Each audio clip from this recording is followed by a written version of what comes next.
دشبا هجراني دا من دخست تشتكي جترى ببيجن تشتكي بقاسي ايشا زاق روسان مزين بقاسي بجنا آزادي خوشك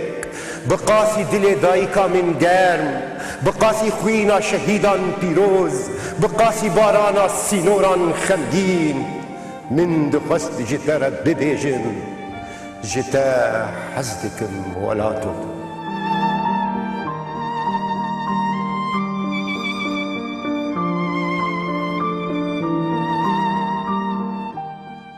دما خوش ببینید هجا دیسا برنامه کدن دیسا جی دشوا هجرانی ده دیسا جی هولدانا گواشتنا هنک اورندن زفت کرنا هندک آسویان پیشکش کرنا هندک بیرو بوچونان همان به همان شوی دی چارچویا دربرینه ده دی چارچویا لخم کرهاتنه ده دی چارچویا کم بکار بن بزانه بن که ام لکنه ام لچی دگرن و ام هولدن بیرگی چی ببن میوانی من یوی برنامه روزنامه گری کرد خالد سلیمان بخیر هاتی سرسرا سرچاوا زور سپاس هر پرکیف خوشم که خالد منی شروها سپاس ام بکار بن وسا دی چارچویا راگی هاندنه ده چونکی براستی جی پرسا راگی هاندنه روز لپی روزی گرانتر دبه چونکی دنیا بچوک دبه و ام جید هندره بی دنیای ده و کرد دابش بون ايش درد كل شر سنور ماين تقين او خطر او مترسي بقشتي للايكي وها اجر ام بينجي في برسي بنرخينن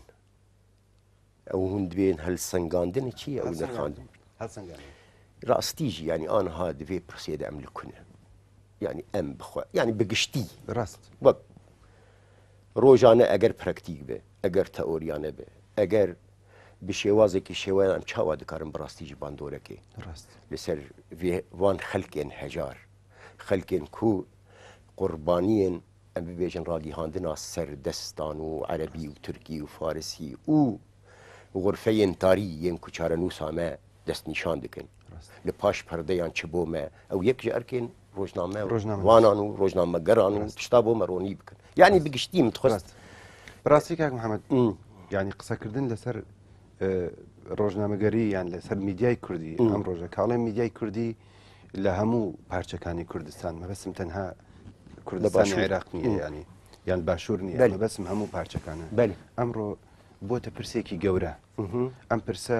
لەسەر ئاستێکی بەرزیش باسی لێ ئەکرێت یعنی جاران ئێمە چاوەڕوان بووین مەسەلەن لە ڕادیۆیەکی وەک BBC یان لە دەنگی ئەمریکا ناوی کورد ببیستین باشا هر بساعات اقول لي بله يعني من ببيرم دي كمنال بوم ليره لكردستاني باشور راديوي كي بتشوك من بيبو بردوام ني جمان لي اگرتنيا تنانا هدا دنگكش رونا ابو يعني بلام استا مسلكه بيچوانه بوتوا استا تنانا كنالا گوركاني دنيا لا اوروبا لا امريكا لا هرشونيكي دنيا تماشاي كنالي لوكالي يعني كنالي كردي اكن يتر ام كنالانا اگر تیوی بێت ئەگەر رادیۆ بێ ئەگەر ڕۆژنامەگەری نووسین بێ ئەمانە بێت تەماشای ئەماکەن بەڵام طبعا من لێت ناشارمەوە تا ئێستا لە میدیای کوردیا لەگەڵ ئەوەی پێشکەوتنێکی باش چوتە پێشەوە بەڵام تا ئێستا سیاست بە شێوەیەکی زەق لە ناو میدیای ڕەنگی داوەتەوە تا ئێستا نەتوانراوە مەسڵەن میدیایەکی ئەوە نییە نیشتیمانی میدیایەک خەم و ئازاری ئینسانی کورد بگەێنێت ئەیگەێنێت بەڵام لە گۆشەیەکی تایبەتەوە گۆشەیەکی سیاسیەوە زۆر جار لە گۆشەیەکی زۆر ناوچەگەرێتیەوە ئەیگەێنێ بەڵام لە هەمان کاتایانی خاڵێکی تر هەیە کە زۆر گرنگە ئەمڕۆ پەرەسەندنی سۆشیال میدیا یان با بڵێن تۆڕە کۆمەڵایەتیەکان وای کردووە هاوڵاتی خۆی بۆتە ڕۆژنامە نووس یعنی ئەگەر ڕۆژێک وێنەی کچە من ئەو کاتەی کە ئەو هێرشە دڕندەیە کرایە سەر کۆبانی بەڕاستی ئەوە کەناڵەکان نەبوو وێنەکانیان ئەگەیاندە ئێمە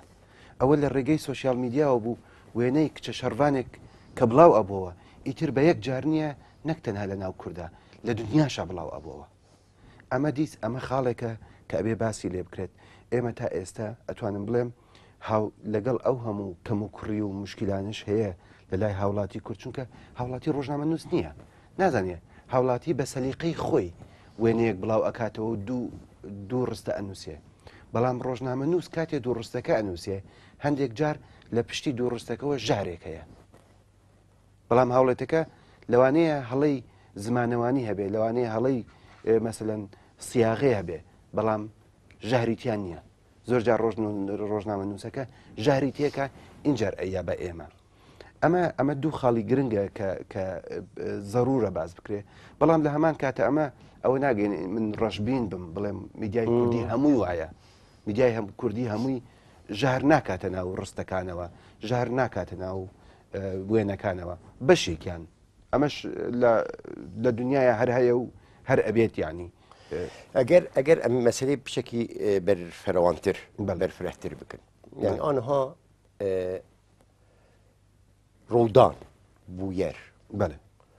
تشتێک کوتقەوم من ڕۆژانە ینی بوویەر دژیانە کوردادێ بویێ ینی جارە خولە بخولە ڕاست ئانها ئەم وسا ببێژن ئەv تشتا ku navê siyasete sedan sed wê qenewatê wan bo ragîhandinê û propaganda hebe yani rast lê di pirsa netewîbûnê de di pirsa berjewendiyên giştî de di pirsa xwîna Kurd de di pirsa êşa kûr ya dayîka Kurd de yanî li wir ew pirsa rojnameger bi xwe yê ya pirsa em bibêjin ew rêbaza ragîhandinê ya ku a filan kesî ya a bêvan kesî ya yanî li wir merov çawatkar ئەزانی کاک محەممەد لێرە دوو گرفت هەیە یان دوو مشکلە هەیە یەکەمیان ئەوەیە ئێمە ئەگەر بێت و لە ئاستی لۆکالیە بۆ نمونە لە باشوور یان لە باکوور یان لە ڕۆژاوە ئەگەر گرفتەکانمان ینی چارەسەر کرد باشە ئەو کاتە ئەتوانین باشتر بچین بۆ پرسەکانی پرسی گەورەی کورد ئەمە خاڵێکە یعنی بۆ نمونە ئێستا لە کوردستان لێت ناشارمەوە ئێستا لە کوردستانە کەناڵ هەیە لە شارەکەی تر منعکراوە یعنی بۆ نمونە ئێستا دوو کەناڵ NRT و KNN لە هەولێر منعکراون یعنی ئەمە وای لێ ئەکات ئەم کەناڵە لە بری ئەوەی بیر بکاتەوە بۆ هەموو کێشەکانی ئینسانی کورد لە دیاربەکر لە قامشلۆ لە عەفرین لە سلێمانی لە کەرکووک یان با بڵێن لە مەریوان تووشی مشکلێکی ناوخۆیی بووە ئەمە گرفتێکە گرفتێکی تر هەیە ئەوش دیسانەوە پەیوەندی بەمەوەیە کاک محەممەد زۆر جار ڕۆژنامە نووسی کورد ئەکەوێتە ژێر کاریگەری کەناڵەکەەوە یعنی ئێمە ڕۆژنامە نووسی کوردی باشمان هەیە یعنی ئێستا لە ناو کەناڵەکانی دنیا من ینی لە BBC هەمانە لە CNN هەمانە لە کەناڵە عەرەبیەکان هەمانە سەیرەکەین لەوێ ینی تاقەیەکی باشیان هەیە وزەیەکی باشیان هەیە ئیشی باشەکەن بەڵام لە ناو ڕۆژنامەگەری کوردیە لەبەر ئەوەی نییە تا ئێستا ڕۆژنامەگوری کوردی نەیتوانیوە ینی ئاستی لۆکاڵی تێپەڕێنێت ببێتە میدیایەکی گشتی هەندێک جار هەوڵە دەین ینی تەبان ئەمە ئیشکالیتێکی گەورەیە لە میدیای کوردیە هەندێک جار کەناڵ هەیە هەوڵ ئەدات ببێتە میدیایەکی نەک تەنها نیشتیمانی هەوڵ ئەدا بێتە میدیایەکی ئەقلیمیش بەڵام لەسەر حسابی چی لەسەر حسابی ئینسانی کورد لەسەر حسابی معلومات لەسەر حسابی ئەوەی نییە من وەک لە سەرەتایە ئاماژەم پێکرد من ینی نمونەیەک وەک ڕۆژنامە نووسێک من زیاتر ناتوان باسی نەزەریات کە متوان باسی نمونەی ڕۆژانە بکەم کاتێک کەناڵێک بۆ نمونە مشکلەی زمانی کوردی لە ڕۆژاوە ئەکاتە مشکلەیەکی ڕۆژانە خۆ بەڕاستی ئەمە لە بنەڕەتە لە ئەساسە مشکلەکە تەنها سیاسی نییە مشکلەکە ئەخلاقی و سەقافیشە چونکە علاقی بە کۆلۆنیالیزمەوە هەیە علاقی بە ئیسیحماری ئینسانی کوردیەوە لە ڕۆی زمانیەوە لە ڕۆی سەقافیەوە لە هەموو ڕوویەکەوە ئەمە میدیا نایەت مەسەلەن باسی فاکتەکان بکە باسی بۆ ئەمە ڕوویدا بەڵام دێ لە ڕووی سیاسیەوە یەک وێنە ئەکاتە مانشێتێک و بڵاو ئەکاتەوە بۆیە لە سەرتاوتم هەنێ جار ژەهر هەیە بەڵام ئەو ژارە علاقەی تەنها بە سیاستەوە نییە پێم وایە یعنی وەک ڕۆژنامە نووسێک پێم وایە پەیوەندی بە بنیادی کللتوری و ئەخلاقی ئینسانی کوردەوە هەیە کە تا ئێستا ئینسانی کورد لەگەڵ ئەوەی لە زۆر شوێنی کوردستانە ڕزگار بووینە. يعني أنا ها نورمال يعني أو يعني خالق بو مجي جرين قبل بيجن أو إنساني أو قصاتي كهو ساندين طالان كرين بله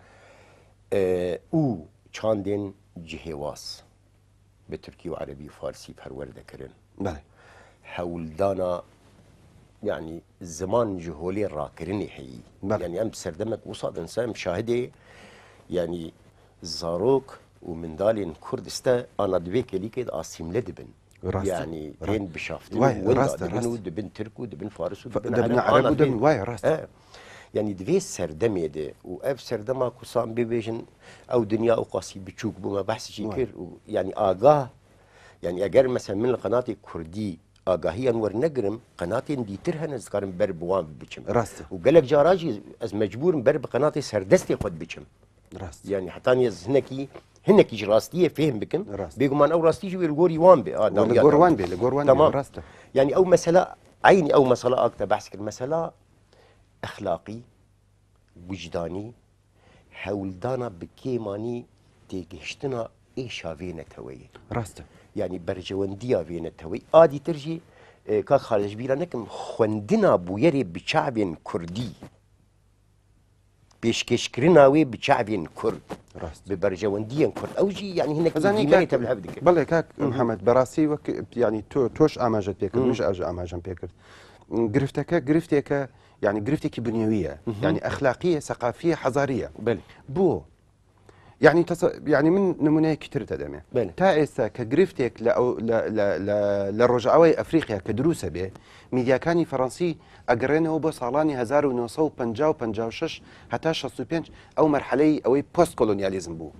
يعني باسي اوا كان شون تائسا قرفتكاني صالي بنجاكان وشخصكان تائسا ما ورنق داتوا لا لا لبيوندي سياسيه لبيوندي ثقافيه لبيوندي انسانيه اما وك انساني كرد تائسا لكولونياليزم رزقار نبوين تائسا وك خود بيت عماجت بيكرد اما زاروكي كرد مثلا اسيميلي دبن يعني بانصهار بن لناو زماني تركيا لناو زماني عربيه لناو زماني فارسيه هێشتا ئینسانی کورد نەگەیشتووەتە قەنەعەتێک کە زمانەکەی خۆی زمانێکی مەسەلەن زیندووە اینجا کە میدیای لێرۆ نامێ بچوونە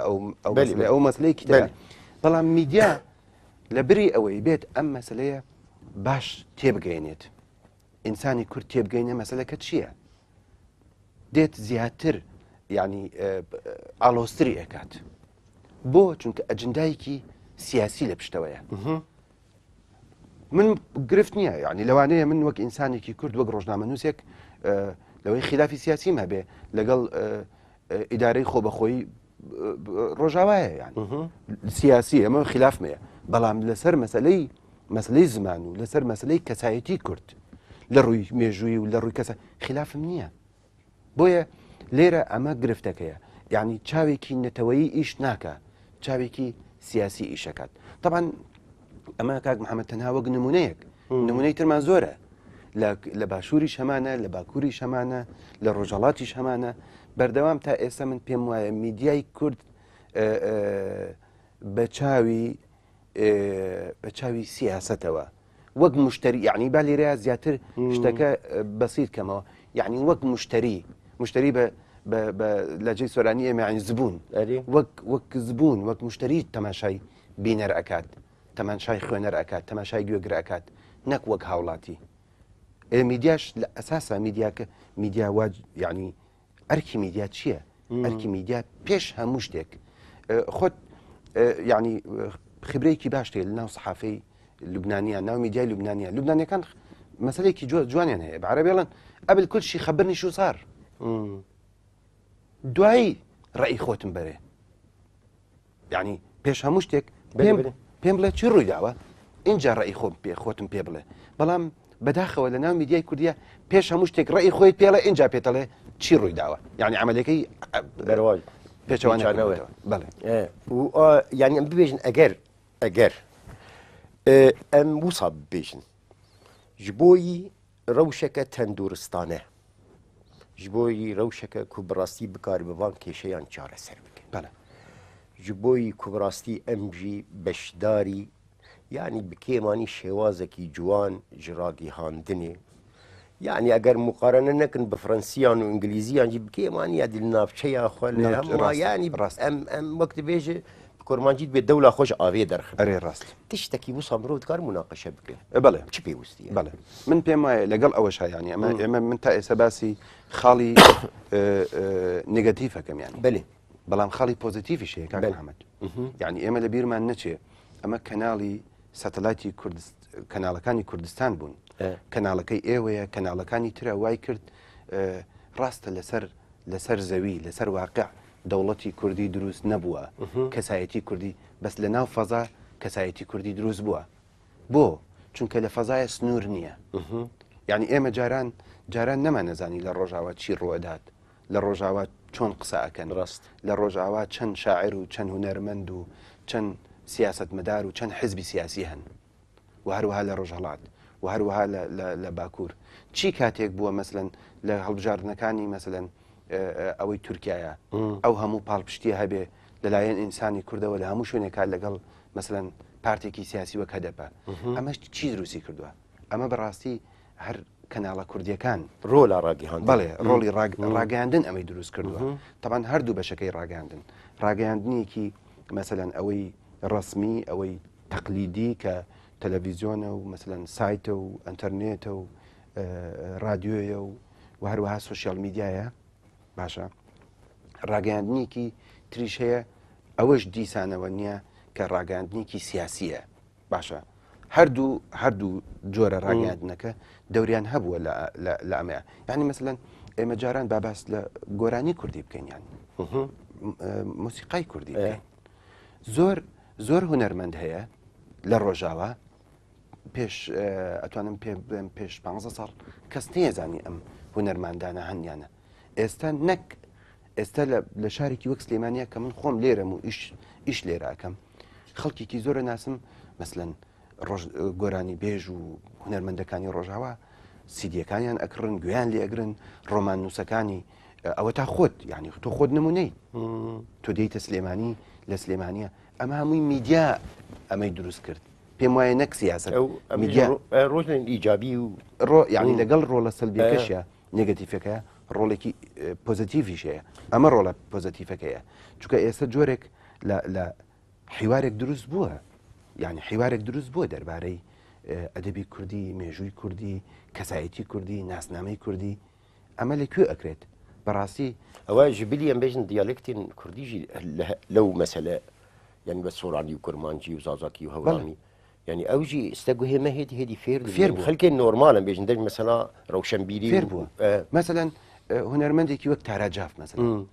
ديت سليماني لناو سليمانيه لقل اوي غوراني بكرمانجي خواروشله غوراني بزازايشله ايماش بلام لمن خوشه يعني شتكي غريب نيه بوي اما مساله كانيه همو دو رولي راغاندن بو ام يبيني يعني مثلا من استخوم لوانيه كاتي خلكي باكور ئەبینم خەڵکی ڕۆژاوا بینم کەمێک کرمانجیە زانم ئەمە لە ڕێگەی چیەوە لە ڕێگەی ئەو فەزاکراوەیە فەزایەکی کراوەیە کە میدیا بەڕاستی میدیا ڕۆڵی تیا هەبوو بۆیە ئێمە ئەبێ باسی ئەو لایەنە ئیجابیەش بکەین ینی ري بهر حال يعني او ايجابي هر دمينن ايجابي واي لي يعني هر او مثلا كيشو جيلو قرفتو روشائيرو اكل بردسته و باندورا ديولوجيا وسياسته ودرويش زور يعني وقتان لبويرين كوچارا نوسانن وزور جرين مثلا تشتا برتي كلاو دكن واي تشتا بر يعني بيواته دكن تشتا بر بنتودكن يعني اوجي بروبلمك مزنج بوما يعني ام تخوازن تشتكي قداري بكن تشتكي يعني نراستقيني صدي صد بيجي برات بهنا راستيه جيبي اوجي وقت برنقاديش ما بس جي او يعني مثلا بله كاچاوي چلوي ليه اگر ام پرسی پیچکی تنگ بکن بله اگر از بلیم روشا سليمانية چاوایی يعني از مصاب بيجن روشنامه گری راگی هاندن بله به همو ام بيجن آلاوین خوین که هی مرو چاد کاره اشور تلفر ایشتک و تلفر ماموستی و تلفر نه من دست روشنامه نزو ماموستان بازانی چون کاک محمد سليماني لە ڕووی مێژوویەوە شارێکە بەردەوام شارێکە ڕازی نەبووە بەخۆی سلێمانی شارێکە قەت لەگەڵ خۆیان هین نەبووە ینی ڕێک نەبووە ئەمە سفەتی شارە ینی چونکە سلێمانی وەک شار دروست بووە بە زۆر نەچینە ناو مێژووەوە ئەگەر باسی ئێستا بکەین ئێستا سلێمانیەکێکە لەو شارانەیەکەوە چەند کەناڵێکی جیاجیایی ڕاگەیاندنی تایە هی سیاسی تایە هی سربەخۆی تایە حتا ئۆفیسی مثلن کەناڵی نێودەوڵەتی و ئەقلیمی تایە سلێمانی بەردەوام شارێکە بەردەوام جۆرێک لە جوڵە و جۆرێک لە چالاکی فرەڕەهەندی تایە یعنی لە خۆی ناچێ ینی بۆ نمونە لەم دوسێ ڕۆژانەیە ئەگەر باس بکەین لەم دوسێ ڕۆژانەیە لە چالاکیەک زیاتر هەیە لە ڕوویەکەوە فێستیڤالی کتێبی ئەندێشە هەبوو ئەمە لە ڕوویەکەوە لە ڕوویەکی ترەوە فێستیڤالی گەلاوێژ هەیە کە فێستیڤالێکی کولتوریە بۆ ماوەی زیاتر 20 ساڵە ئەکرێت لە ڕوویەکی ترەوە هەر ئەمڕۆ شانۆنامەیەک لەسەر وابزانام سبینەیە لەسەر شێرکۆبیەکەس هەیە باشە لە ڕوویەکی ترەوە لەسەر جادەکانی سلێمانی یادی دامەزراندنی شاری سلێمانیە ئەوەش دیسانەوە کۆمەڵێ چالاکی کللتوری میدیایی هوەری هەیە ئەمانە تعبیر لە شتێک ئەەکەن تعبیر لەواکەن کە سلێمانی بەردەوام جێگەی ئەوە بووە لە کوردستانە بەردەوام جێگەی ئەوە بۆ نییە ئەگەر لە شوێنێکەوە ئینسانێک لە سلێمانیا لە کوردستانە ڕاونرابێ ئەوە دێ بۆ سلێمانی طبعا سلێمانی دوو ڕووی هەیە کاک محەممەد یعنی حتا زۆر لە ناو خەڵکی سلێمانی شەباسەکرێن من خۆم ساڵانێکە لە سلێمانی ئاژیم شارچێتی هەیە و شارێتی هەیە یعنی ئەوەی شارچێتیە کات زیاتر مثلەن بە تەقالید و بە مێژووی کللتوری و ناسنامەی شاری سلێمانی شارەزان نییە بەڵام ئەوەی شارێتی ئەەکە ئەوەی شارێتی ئەەکە نەخێر ئەوە کۆمەڵە بەها ینی قیم هەیە لەتر لە هەموو لەلایەنی کۆمەڵایەتیە سیاسیە کللتوریە ئەوانە هەیە تەنانەت یعنی ئەگەر بگەر یەک لە ماوەیەکی زۆر کورتا بگەڕێنە دواوە زۆر دواوە تەنانەت مەولانە خالدی نەقشبەندی کە خۆی خەڵکی ئێرەیە و لێرەیە گەورە بۆ لێرەیە پەروەردە بووە لەو کاتەوە سلێمانی دایمەن لەگەڵ خۆی ئاوا بووە ڕێک ئاوا نەبووە یان لەگەڵ ذاتی خۆیان ڕێک نەبووە بۆیە ئەو ڕێک نەبوونە تا ئێستش سیرەکەین لە ڕووی سیاسیەوە دایمەن لە سلێمانیە انشقاقاتی سیاسی دروسە بێت لە سلێمانیە انشقاقاتی ئەدەبی دروسە بێت لە سلێمانیە شتی دژبەیەک دروسە بێ پێم وایە ئەمە ڕەوشی سلێمانیە بە شێوەیەکی شخصیەتاویە بەڵێ بەڵێ مەسەلا چاپەمەنیە کاغەز ئەو چۆن ڕۆژ وەڵاهی لە دواکەوتنایە ئەمەش ینی کاریگەری خۆی هەیە کاریگەری خۆی هەیە بە تایبەتی لە بواری میدیا لەبەر ئەوەی ئەمڕۆ یەکەم کەناڵێکی تەلەڤیزیۆنی زۆر هەیە و لەبەر ئەوەی کەناڵی ڕادیۆ زۆر هەیە و لەبەر ئەوەی ئەتەرنێت و بوارەکانی سوۆسیال میدیا کە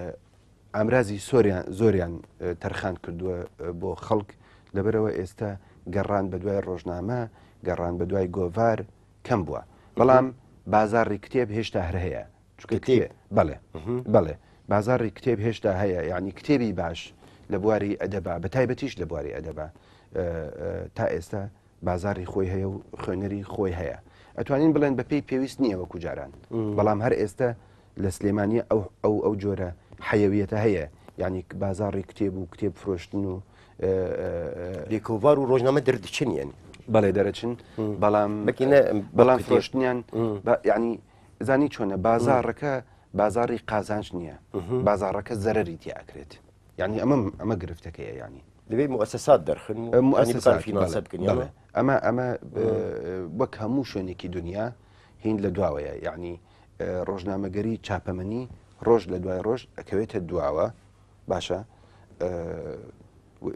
ژمارەکانیان کەم بووەتەوە یعنی توانم پێ بڵم بەشێکی زۆری گۆڤار هەبوو دایان خست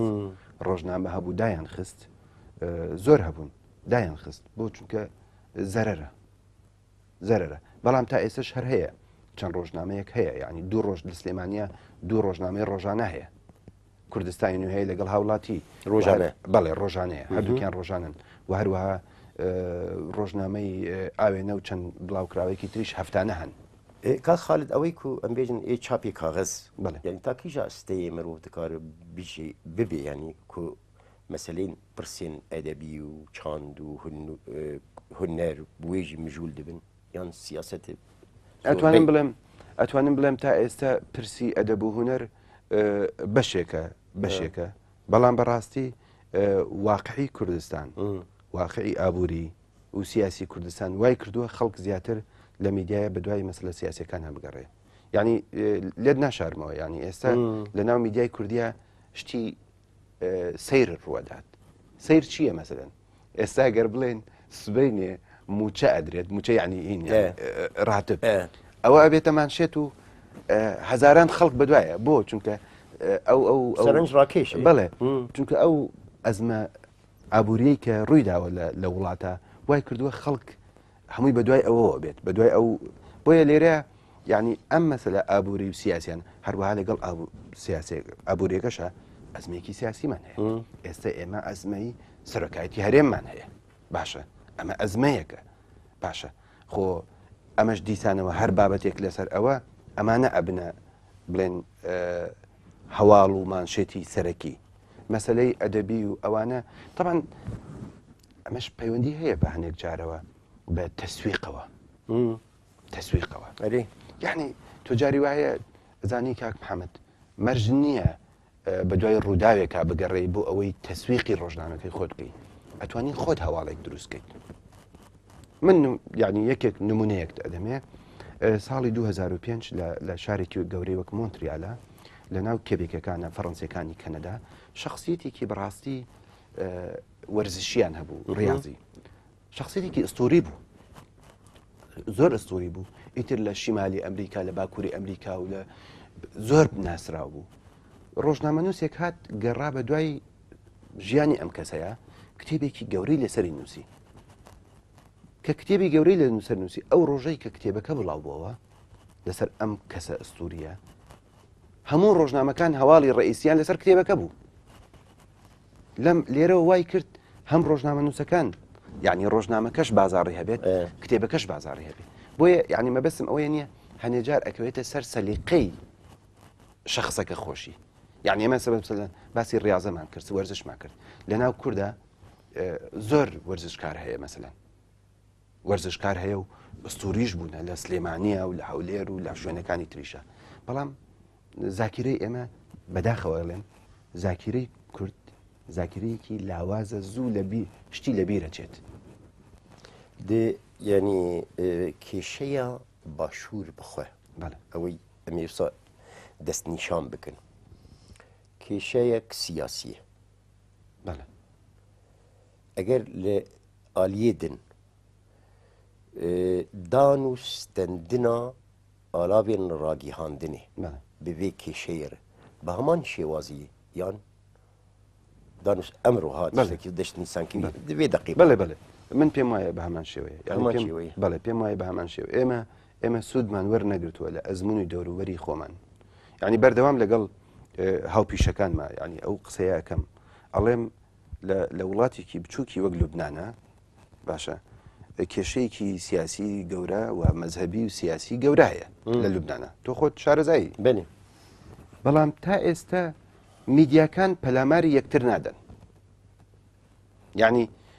سوور باش ئەزانین جیاوازیەکی سیاسی ئایدۆلۆژی گەورە لە نێوان سەفیر و نەهارە هەیە بەڵام پەلاماری یەکتری نادەن زەمالەت هەیە حیوار هەیە لە بینیانە ئێمە لە کوردستانە ئەوەی لە ناو سیاسەتا ڕوەدات لە میدیاشە هەیە یعنی مەسەلەن میدیا کەناڵێکی میدیا دائەخرێت نابێتە خەبەر بۆ کەناڵەکەی تر ئەمە مشکلەیە ئەمە مشکلەیە بۆ وەک سیاسەتە خۆت وەک بەڵێ ئەمە یعنی ئەمە بەڕاستی گرفتە چونکە کە کاتێ لە بازاڕە کەناڵێک نامێنێت مەنعەکرێت یان بەهۆی ئەزمەی مالیەوە دائەخرێت یان بۆ هەر شتێک ئەمە خۆی لە خۆیە هەواڵە کاک محەممەد بۆ چونکە کەناڵی ئیکس داخرا ئەم کەناڵی ئیکسە 100 کەس تیا ئیشەکە یعنی 100 کەس بێ ئیش بوون لە دنیاە ئەگەر مانیفاکتورێکی بچووکیش معمەلێکی بچووکیش دە کەسی تیابێت داخرێ میدیاکانی دنیا ئەڵێن ئەو معمەلە داخرا دە کەس بێکار بوون بەڵام ئێمە گرفتمان هەیە ئێستا توانم بڵێم هەنێک کەناڵمان هەیە زیاتر لە 10 زیاتر لە 20 زیاتر لە 30 بێ ئیش بوون چونکە ئۆفیسەکانیان داخرا لە هەولێر کەناڵەکانی تر باسی ناکەن یعنی نە لە ڕووی زەمالەتەوە باسیەکەن نە لە ڕووی قیمەی خەبەریشەوە باسیەکەن بەمەرجێک یەکێک ینی ئەنگلیز مەسلێکی جوانیان هەیە بەعام ئەم مەسلە لە ئەوروپا ئیشەکەڵێ people deserve to know ینی خەڵک لایەقی زانینە خەڵک حەقی ئەوەی هەیە بزانێت مافێ ئەمەیە ئەمە مافە ینی مافی سەرەتاییە چۆن من مافم هەیە بژیم ئاوم هەبێ خواردنم هەبێ جلوبەرگم هەبێ تەندروستیم هەبێ خوێندنم هەبێ مافی سەرەتاییە کە بزانم بەڵام ئەمە بەداخەوە نییە ناڵێم نییە 100% ئەڵێم زۆر لاوازە دوێ چارچەوەی بگشتی هەموو سا بێژن بەڵێ لە ئالیەکە مافێ دەربڕین و ڕاگەیاندنێشی ئەنی ئەوجی پرسەکە ستە پرسێکی وانە پرسەک زۆر کۆر و زۆر کۆلە و زۆر بەروان و ئەو مرۆڤ چاواتکارێ مەسەن دەست نیشان بکەن وەڵاهی لە کوردستان بۆتە گرفتێکی گەورە ینی ئێمە زۆر جار تایبەتی بۆ ڕۆژنامەگەران بەڵێ بۆ ڕۆژنامەگەران ینی گەیشت زۆر سازی مافی مرۆڤ و دەر و بەڵێ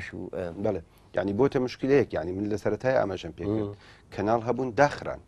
داخران لەبەرەوەی ڕەیان جیاواز بوو جاخۆ من میدیا ئیشم ئەوەیە ڕام جیاواز بێ ئەزانی کاک محەممەد ئێمە لە سەرەتای زۆر باسی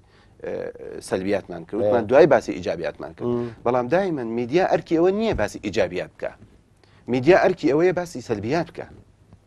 بۆ چارەسەرکردن و بۆ چارەسەرکردن چونکە ئیجابیات ئەوەی کە ئەکرێ ئەمە بەدیهیاتە ئەبێ بکرێت بەڵام تا ئێستا لەسەر لە کوردستانە ڕۆژنامە نووسمان هەیە کوژران ینی ڕۆژنامە نووسمان هەیە سجن کران ڕۆژنامە نووسمان هەیە تهدید کران ڕۆژنامە نووسمان هەیە کڕان ینی کڕین بۆ هزر و بۆ بەر و بۆ چوونن بەڵێ کڕین ینی کڕیەتی و قسەش ناکات یاین دیگەل مەسەنانە بار و دۆخ و ڕەوشە کوردانجی زۆرترم لەبەری 20 ساڵان تهدید زۆرترێ ینی خەتەرەکەم ببێژن وەختا کولسەر کوردایی ئەو خەتەر دەستنیشان ناکە ئەوە چی پارتی ئەوە چ ئەوە چ سەرۆکە ئەوە چ ڕێخستنە ئەو دگەل و ئاە لەبەر دەستشی مەسن داعش نمونە بەڵێ ئەمە یعنی ئەمە بەڕای چۆن مەسەن بێژن تاریخی سوود وەربگرن تەجروبەی سوود وەربگرن یعنی تاریخ ئەمەژی یا ئێشبار نە دووریە نە بە هەزاری ساڵایی بەری حەلەبچە دۆ بوو نزیکە دۆ نەبوو بەڵێ ینی ئەنفال دۆ بوو ئەگەر ئەم کوردستانی بگشتی ئیجا بگەرن زۆر کۆمپژی و ژینۆسایدین پر سەیر و بالکێش و یعنی ئێمە وەک تۆ وتت ینی ئەگەر ئێمە تەماشایەکی دوور نا تەماشایەکی نزیک بەس زۆر نییە ئەم شاهدی وێنە شاهدیوان بوویێنانە بڵێ ینی هەمومان شاهدی ئەوەی ینی شاهدی ئەو هەموو شتانی کە بەسەر کووردە هات ینی تۆ باسی هەڵەبجە بکە باسی پێشەوە باسی ئەنفال کە باسی شنگال کە کۆبانی دۆ بوو تۆبانی بکە باسی هەموو ئەم شوێنانە بکە ینی هەمووی لەبەر چاومانەیە بەڵام ینی بەداخەوە من لە قسەیە کە ئاماژەم بە شتێک کرد کاک محەممەد یادەوەری کورد یادەوەری لاوازە اینجا چۆن ینی ئەمە مەسلەیەکی جینالۆجی نییە بڵێن کورد لاوازە چۆن تازەی بکەینەوە چۆن ئیدامە بەم یادەوەریە بدەین ئەوە میدیایە بەم کارە هەڵەسێ کاک محەممەد ساڵی 1930ەکان لە ئەمریکا سەدان هەزار کاسێت تۆمار کران دەربارەی شتێک ئەوەی تاریخی شەفەهی ئەمریکا باشە ئەمە ئێستا هەر کاتێ میدیای ئەمریکی حەدەسێک هەبێ لەسەر سیەکان مەسلەیەکی تاریخی هەبێ ئەرشیفیان هێچنەوە بۆ ئەرشیف مەسلەکە نوێ ئەکەنەوە بەردەوام زاکیرەی ئینسان زاکیرەی ئوممە پێویستی بە تازەکردنەوە هەیە ئەمە میدیایە بەوە هەڵەسێ ئەمە مؤسساتی مثلەن ئەکادیمیە بەمە هەڵەسن ئەمە زانکۆیە بەمە هەڵەسێ ئەمە سنتەری تۆژینەوە و لێکۆڵینەوەیە بەمانە هەڵەسن بەڵام لە کۆتایەکەیە ئەوە میدیایە وا لە خەڵک ئەک بزانێت ینی بڵێ بزانێت چی بووە بزانێت چی ڕووی داوە بەڵام بەڕاستی لێرە میدیای کوردی کورتی هێناوە کورتی هێناوە لێ ئالیەکی دنجی دیسا مەسەن ئەگەر ئەموو سا ببێژن باندۆر و تەسیرا ڕاگیهاندنا عێراقی بکشتی پەیدا دەبێ لە ڤریانە لە ڕاگیهاندنا کورد کەم کەمە کەم بەڕاستی ئەوە ینی پێم وایە لە ڕوویەکەوە خراپە ینی مەبەستم لە لای ئسلوب و لە لای شێواز و لە لای یعنی ئەو مەسەن منتەلیتەیە عەرەبی و ئەوەی دیتر تورکی پەروەردە بووی ئەوەی دیتر فارسی تشتێکی وساهەیە ئێمە لەوەیە مشکلەمان هەیە چونکە بەڕاستی لە کوردستانە ئێمە ئەزمموی ڕۆژنامە نووسیمان زۆر دەوڵەمەند نییە بۆ دەوڵەمەند نییە چونکە ئێمە باسی ئەوە ناکەین لە ساڵی 1992 یەکەم ڕۆژنامەی کوردی دەرچوو چونکە دوای ئەوە انقطاع هەبووە ینی دابڕین هەبووە ئێمە بە شێوەیەکی بەردەوام لە ساڵی 1992ەوە یعنی ڕۆژنامەی بەردەوامان هەیە و بە ئازادی ئیشی تیاکەین و بە زمانی کوردی پێشەواش هەبووە بەڵام پێشەوە مەرج هەبووە شروط هەبووە لە عێراقیەکان خبرەی باشیان هەبوو لێ تشتێکی ترجی کا خاڵ بۆش بیر نەکرد مەسەن بەشێک لەو ئەم ببێژن ئەو ڕەوشەمبیران و دناوان دژی ڕۆژنامەگەر و شێوە کاران و نووسەر هەر لە بەغدا و لە جەماعەتێ عێراقیشی خوێندن یعنی شادێن زۆر گەورەی ینی کاریگەریکی زۆریان یعنی تەنانەت مەسەلەن تۆ زۆر جار لەگەڵ شاعرێکی گەورەی وەک شێرکۆ بێکەساکە قسەتە کرد باسی ئەو زەمانەیە ئەکرد کە لە بەغا چۆن کەوتۆتە ژێر تەئسیری مەسەلەن فلان شاعر و فلان شاعر و سەیاب و کام نووسەر و ئەوان ئەمە شتێکی ئاسایی بوو بەڵام من پێت ئەڵێم لە دوای ساڵی 1990ەوە لە ڕاپەرین بەڵێ لە ڕاپەڕین بەدەوە انقطاعێک دروست بوو تەنانەت نەوەیەکی کورد دروست بوو عەرەبی نازانێت هەر کوردیژی گەشتتر بوو کوردێکەش بەرفراوانتر بوو من پێم وایە لە ڕوویەکەوە بەڵێ بەڵام لە ڕوویەکەوە کوردەکەی زعیف بووە یعنی زمانی کوردی ئێستا زمانێکی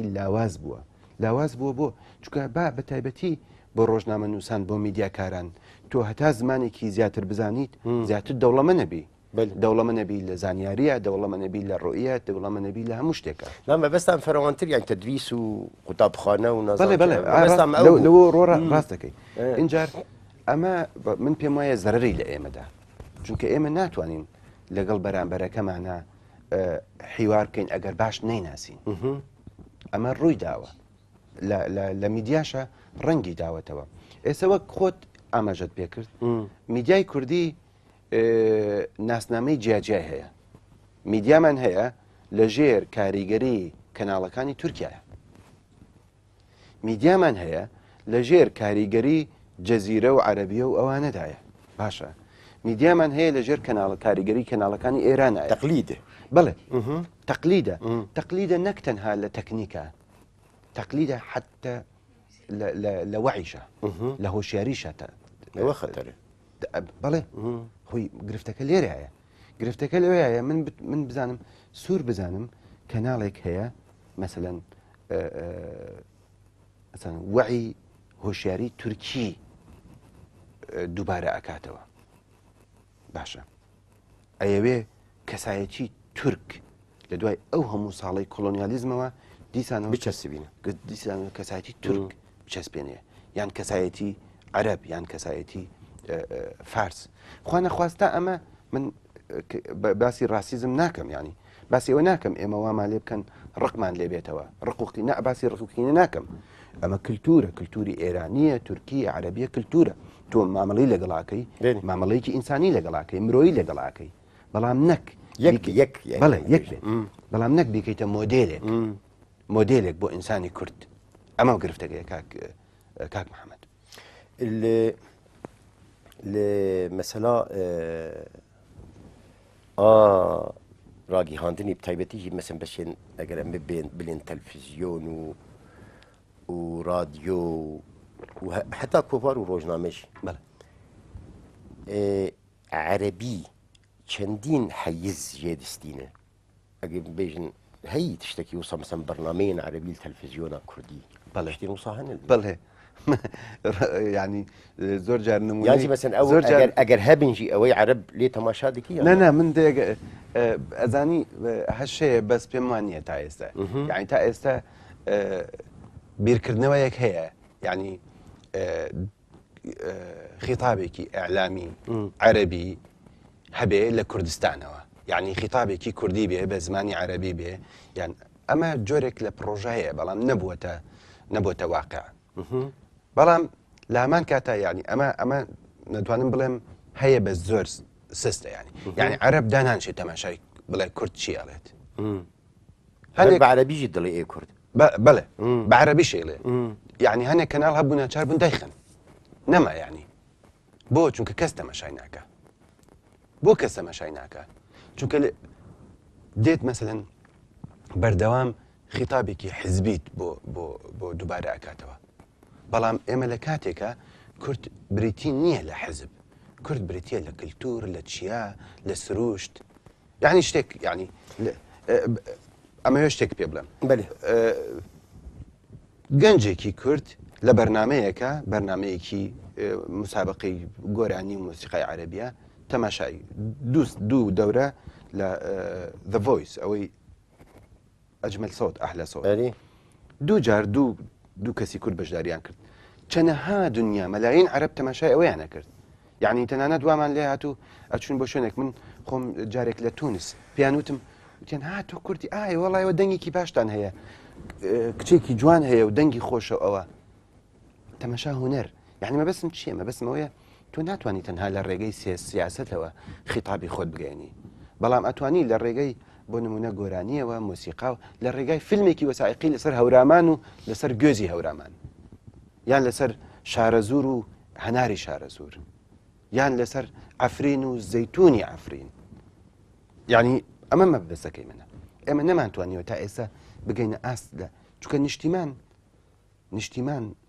بەلای منەوە کۆنسێپتێک نییە بریتی بێ لە سیاست نیشتیمان لا من کۆنسێپتێکە گوێزی هەورامان و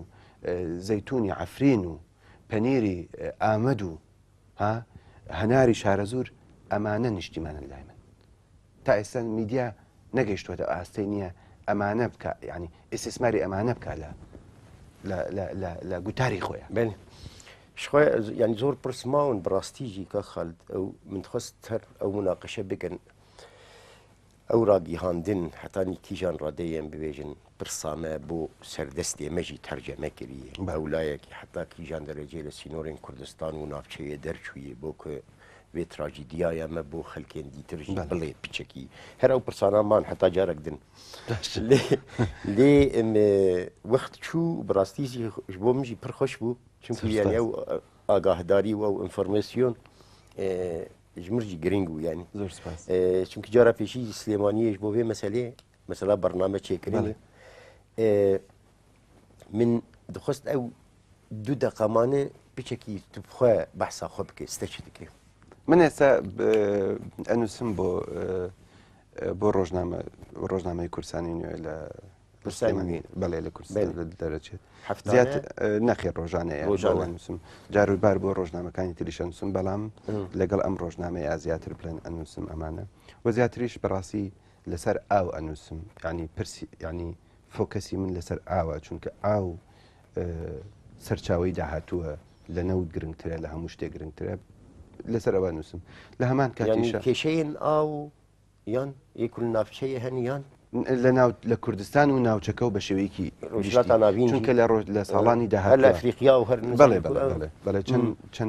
چەند جارێکیش هەر سەفەری دەرەوەم کردووە و ئەفریقیا و ئاسیا و هەر لە پێناو ئەو مەسەلەیە بۆ ئەوەی نییە بزان دنیا چیان کردووە لە بواری ئاوا چونکە فکرەکە ئەوەیە فەلسەفەکە ئەوەیە ئاو ببێتە سەرچاوی ئاشتی ببێتە سەرچاوی پەرەپێدان گەشە پێدانی بەردەوام و هەروەها ئەوەشە کە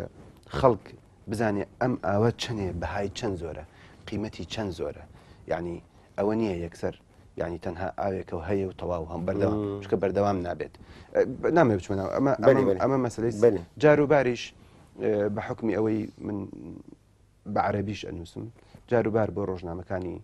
حەیات لە بەیروت و ڕۆژنامەی مەدا لە بەغا ئەوەی دەربارەی کورد و پرسی کووردە بە عەرەبی بۆ ئەو کەناڵانەش ئەنووسم و بەم شێوەیە ژیانی خۆم ڕێخستووە و کاری خۆمەکەم. و تشتێک پرۆژەیەک وسا تایبەت هەیە ببێژن مستە لەبەر دەستم بێژن یعنی جگا لە نویساندن و گۆتار و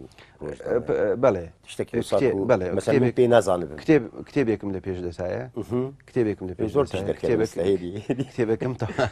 کتێبەکەم لە تەواو بوونایە کتێبەکە ناوچەیەک لە کوردستان مناڵێک چۆن ئەو کتێ ئەو ناوچەیە ئەبینێت ینی بە چاوی مناڵێکەوە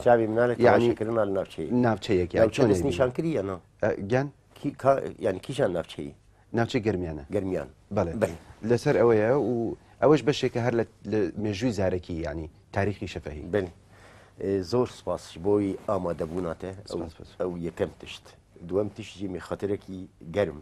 تەماشەوان و بینەرین بەرنمەیەژی بخوازن بناوێ خوێ و بناوێ ڕۆژنامەگەرێ کورد و نویسکارێ کورد خالد سلێمان خاطرێکی پرگەرم و سپاسیەکش بۆ ئەکیبا مەژی یالێ سلێمانیێ حتانی جارێک دێن ئەم بخێر و خۆشی هەبدوو ببینن هون دخێر و خۆشیە دەمینن دەماوە یامایی خۆش بە و گەلێکی بخاترێەوە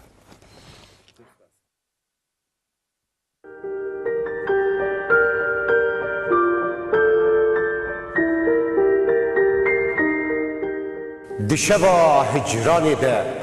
من dixwest tiştekî ji te re bibêjim tiştekî bi qasî êşa zagirosan mezin bi qasî bejna azadiyê xweşik bi qasî dilê dayîka min germ bi qasî xwîna şehîdan pîroz bi qasî barana sînoran xemgîn min dixwest ji te re bibêjim ji te hez dikim welato